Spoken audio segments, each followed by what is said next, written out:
इस पार्ट में हम सेक्शन 87 से डिस्कस करेंगे। तो सेक्शन 87 है आपका issue of warrant in lieu of और इन एडिशन टू समन। कोई भी कोर्ट जिसके पास पावर है इस कोर्ट के अंदर कि वो जो है समन इशू कर सकता है, तो वो समन के ल्यू में आपका वारंट भी इशू कर सकता है, समन भी इशू कर सकता है। लेकिन ये वारंट इशू करने के लिए उसे दो कंडीशन सेटिस्फाई करनी पड़ेगी। पहली कंडीशन, कोर्ट को रीजन टू बिलीव होना चाहिए कि जिस पर्सन को समन किया है वो भाग गया है या वो समन को डिसोबे करेगा। दूसरी चीज़, कोर्ट को ये सेटिस्फाई करनी चाहिए, ये दिखानी चाहिए या तो कि सर्विस ऑफ समन तो हो गई थी और पर्सन अपीयर नहीं हुआ और नॉन अपीयरेंस का उसने कोई रीज़न नहीं दिया, तो इस वजह से जो है हम वारंट इशू कर रहे हैं। तो ये जो है आपका जो दो रीज़न बताए हैं इनको रिकॉर्ड करना मैंडेटरी है जब आप वारंट इशू कर रहे हैं कोर्ट। अगर नहीं करते हैं तो ये 465 सेक्शन के तहत एक इरेगुलरिटी होती है आपका। उसके बाद है आपका section 88 power to take bond for appearance.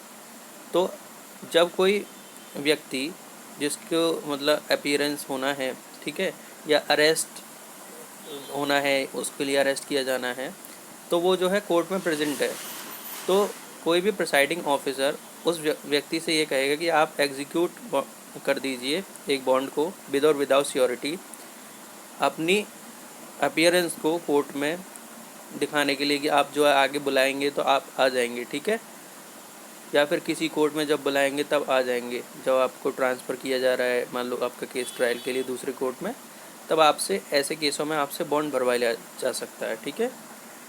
तो ये जो पावर होती है सेक्शन 88 की, ये डिस्क्रिशनरी पावर होती है, ठीक है। ये आपका जो है Pankaj Jain versus union of India 2018 के केस में ये हेल्ड हुआ था। उसके बाद 89 देख लेते हैं आपका। 89 कहता है arrest on breach of bond for appearance. देखिए, जब किसी पर्सन ने आपका बॉन्ड भर दिया तो वो बाउंड हो गया कि वो जो है अपीयर होगा बिफोर कोर्ट, बट वो अपीयर नहीं होता है, तो जो भी प्रिसाइडिंग ऑफिसर है कोर्ट का वो वारंट इशू कर सकता है।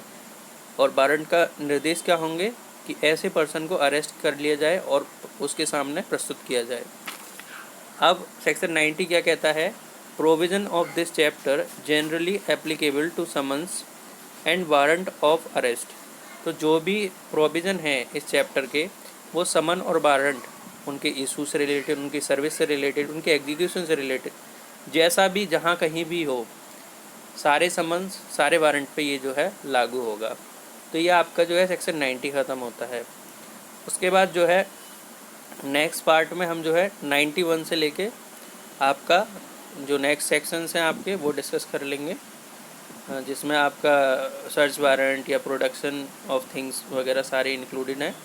करीब 99 तक हम जो है ये सारी चीज़ें डिस्कस कर लेंगे अगले पार्ट में। तो ये वीडियो आपकी बहुत शॉर्ट है, तो इसको आप जो है देख लीजिएगा। धन्यवाद।